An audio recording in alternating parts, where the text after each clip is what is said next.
Hello class. As I mentioned yesterday, I am obviously not here today. We're going to be doing the day 9 notes. It is just a review. It is not anything new. Yesterday, if you weren't here, we did the day 8 notes and the notes are on Canvas.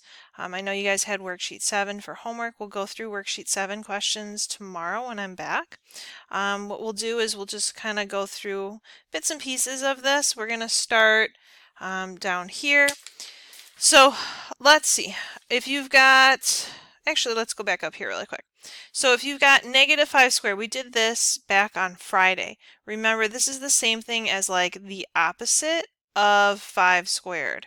So you would do the opposite of 25, which is -25. Remember that if there's a parentheses or there isn't a parentheses, it makes a difference. If you have something like -5 to the -2, because it's got a negative exponent, it needs to move. So that becomes 1 all over -5 to the second. And -5 to the second is 25 positive. So you have to be careful. This one is very much like this one, except it doesn't have parentheses, and it does make a different answer. This has got a negative exponent, so it's going to move. You're going to have -5 to the second. The -5 stays negative. It's just the exponent that becomes positive. And then we did this already. -5 squared without parentheses is -25. So it's going to be 1 all over -25. It's like the opposite of 5 squared. Okay, so if we look at number 1 down here, all right, this is -8 times x to the 0 times this crazy fraction. Remember that the -8 and the x to the 0 are separate. This is the same thing as -8 times x to the 0. And we know that x to the 0 is 1. All right, and then we have this lovely fraction, this 4x to the 5th times x to the 9th all over -2 to the -4th. There's a couple different things that you could do. One of the things that you can do is these x's are going to combine together. Remember that if you're multiplying and the bases are the same, they're both x's, you add the exponents. So this is going to become x to the 14th. And then the next thing you could do is you could multiply -8 times 1, that's -8. All right, and then one of the options that you have is this has a negative exponent. Because it has a negative exponent, it needs to move. Anytime you got a negative exponent, you got to move it. So we're going to end up with -8 times 4x to the 14th times, now we're going to have -2 to the +4th. So we've got all kinds of stuff being multiplied together. Nothing's left in the denominator. What you can do is -2 to the 4th. That's the same thing as 16. So we've got really -8 times 4 x to the 14th times 16. We can multiply -8 times 4 times 16 and we'll be getting a -512, and then you still have x to the 14th. So you end up with -512 x to the 14th. You're multiplying the -8, the 4, and the 16. That's how you get -512, and then you still have x to the 14th. All right. Number 2 can do a couple different things. You can move this x to the -12th if you want, but what I'm going to do first is distribute this 3. We have to distribute the 3 to everything inside the parentheses. You cannot move the c down to the bottom because it's part of this parentheses. You have to distribute first. So when you distribute, you're going to have 2 to the 3rd, c to the -1 is now to the 3rd, and x to the 12th will now be to the 3rd. The bottom is staying the same. You've got 8 c to the 14th, x to the -12th. And what you now have is power to a power. You can multiply those. Remember that if you have a power to a power, like x to the 12th to the 3rd, you're going to multiply those values. I can also simplify 2 to the 3rd. 2 to the 3rd is 8. We'll have c to the -1 times 3 is -3. 12 times 3 is 36. And on the bottom we've got 8 c to the 14th, x to the -12th. All right. Now we notice we have some negative exponents. We can definitely move those. So that c is going to go to the bottom, and this x is going to go to the top so that they can become positive. We'll now have 8x to the 12th now will be positive because it's on the top. X to the 36 And on the bottom we've got 8. C to the third is now down there, and C to the 14th. From here we can just do some simplifying. 8 over 8, that's going to cancel or just equal 1. So the 1 is going to be optional. You don't have to put the 1. And then the x's, because the bases are the same, you're going to add the exponents. So you're going to have x to the 12 plus 36, which is 48. And you're going to have c to the 3 times c to the 14th. You add them, you'll have 3 plus 14 is c to the 17th. If you want to put 1s here, you certainly can. If you want to just put a 1 on the bottom or just on the top, you can, but it's not really necessary. It's your choice though. All right, and so that's going to be your answer there. All right, number 3 is a lot shorter. There's not as much going on. You have all of this raised to a power. Anytime you have a bunch of stuff raised to a power, any multiplication raised to a power, you distribute. So you're going to have negative 2 to the 4th power, x to the 3rd will be raised to the 4th power, and y to the negative 9th will be raised to the 4th power. Negative 2 to the 4th, you can do that on your calculator. That's going to end up equaling 16. Power to a power, remember you multiply, so 3 times 4 you're going to get 12.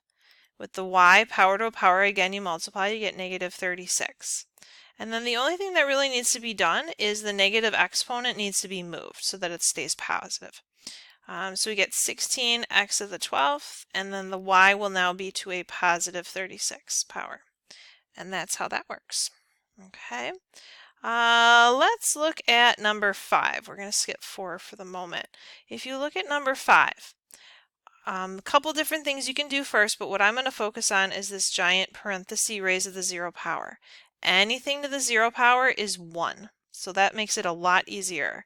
That whole thing is disappearing and turning into a 1. And then we still have the rest of this stuff. And then from here we can multiply. Negative 2 times 1 times 9. That's going to be negative 18, and we have x to the negative 4th still. Because we have a negative power, we need to move it, so this needs to move to the bottom. The negative 18 does not need to move. It doesn't have a negative exponent, so it's just negative 18 over x to the positive 4th. And that's how that works. Okay. What I'd like you to do is I would like you to try number 4 and number 6. All right, so try these two here, number 4 and number 6. So pause the video, give it a try, and then I'll show you what the answers are once you unpause it. Okay, so let's go through number 4. What you've got is, for number 4, you have the 2x's raised to the 0 power, so that's going to become 1. And then I had negative 3 times 1, so that became negative 3. The 5 to the negative 2 and the x to the negative 10, those obviously have negative exponents. Those are moving to the bottom. So once you move those, you get 5 to the positive 2 and x to the positive 10 on the bottom. And then really the only other thing I did was 5 to the 2nd became 25. So you should have ended up with negative 3y to the 6 over 25x to the 10th. Number 6, what I did first was I moved anything with negative exponents. So the d went to the bottom, and the a and the c went up to the top. From here, the a to the 30th and a to the 13th, since we're multiplying and the bases are the same, you add the exponents. That's where the 43 came from. And then the only other thing I did was reduce. 4 over 20 is 1/5. You can use your calculator or just divide them both by 4, and you get 1/5. Otherwise, it's the rest. It's pretty much the same. A to the 43rd, c to the 8th, d to the 50th. So hopefully that makes sense. I'm sorry I can't be there to, check with you, but we can always go through it tomorrow as well. Going to the back, adding or subtracting, just a real quick refresher. We've done this before. If you have 1x squared plus 3x squared, remember that you combine the coefficients. So if you have 1x that's squared plus another 3x's that are squared, you're going to have altogether 4x's that are squared. All right, 4x's that are squared. So that's just something to be aware of, is that it's not going to change the exponents don't change. You're going to combine like terms. If you have 3x's, 3x, I'm going to change this a little bit. If you have something like 3x to the, let's say, to the fourth power minus 9x to the fourth power. You're going to combine like terms since these are both x to the fourth. 3x's to the fourth take away 9, you're going to be left with negative 6 x to the fourth. All right, so just refresh your memory. Make sure you remember, like if we do 2x plus x, that's going to equal 3x. It doesn't change the exponents at all. So when you're adding and subtracting variables, the exponents don't change. You can only combine like terms. You can only combine x with x squared with x squared, etc. So let's look at some of these guys. We haven't done any of these with variable exponents, so this is kind of new, but it follows the same rules. When you multiply, you're going to do 3 times negative 2, that's negative 6. And then since the bases are the same, you're going to add the exponents. The exponents are a 4m and a 5m. If you add 4m plus 5m, you're going to get 9m. So it's essentially the same idea, it's just weird looking because you haven't really had variables with variable exponents, but that's how it works. Same idea with number 2. We're going to take this 2 and distribute it to everything. So we're going to have a to the 3x to the second, b to the 9x to the second, and then we're going to have b to the negative 6x to the second. And when you do this, you have a power to a power. Remember, you multiply. 3x times 2 will be 6x. 9x times 2 will be 18x. Negative 6x times 2 is negative 12x. And then we need to move the negative exponent. And since it's on the bottom, it'll go to the top. So we'll have a to the 6x, b to the 18x, and then b to the 12x. The b's, since they are the same base, you add the exponents. 18x plus 12x, you're going to get 30x. So it's a to the 6x, b to the 30x. And that's going to be your answer. So it's kind of the same process, just weird with the variable exponents. All right. So what I'd like you to do is pause the video one last time and try number 3. And then that'll be it for the notes. Okay, so for number 3, if you tried it, the only thing you really need to do to start off is move these negative exponents. So the a is going to go down, and the x and the c are going to go up to the top. The negative 6 and the 36 just stay in place. So once they move, they become positive exponents. And then there's really not much we can do with those. The only thing that's left is negative 6 over 36. You can reduce that. Math bracket on your calculator, you'll get negative 1/6. So you end up with negative 1 x to the ak c to the 4zl over 6a to the 3j. It's quite the mouthful, but that's what you end up with. So hopefully this helps. It's just tying it all together. It's not anything really super new except for this little part with the variable exponents. You guys have worksheet 8. So worksheet 8, that's due tomorrow. So please make sure that you work on that for the rest of the time. And if you're really lost on this stuff, come see me tomorrow morning. I will be here in the morning from 7:50 to 8:20.